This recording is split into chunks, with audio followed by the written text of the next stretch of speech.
Hello guys, আবার একটা নতুন ব্লগ নিয়ে এলাম আমাদের কাছে। আমরা আজকে ঈদের দিন ঘুরতে বেরাইছি, বাসে চেপেছি নিসারে, এই যে দেখতে পাচ্ছেন।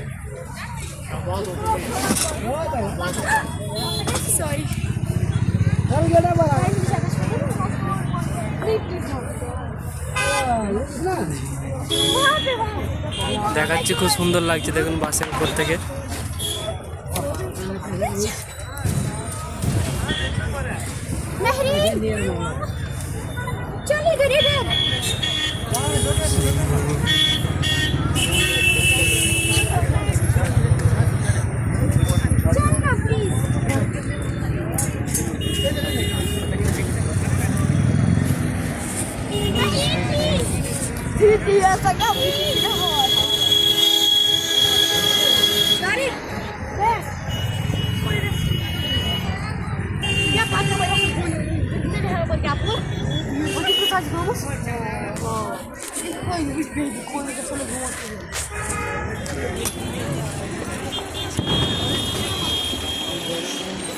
এইটা যে দেখা যাচ্ছে, এটা শঙ্করচারী মন্দির, কাশ্মীরে ডাল লেকের উপরে শঙ্করচারী মন্দির।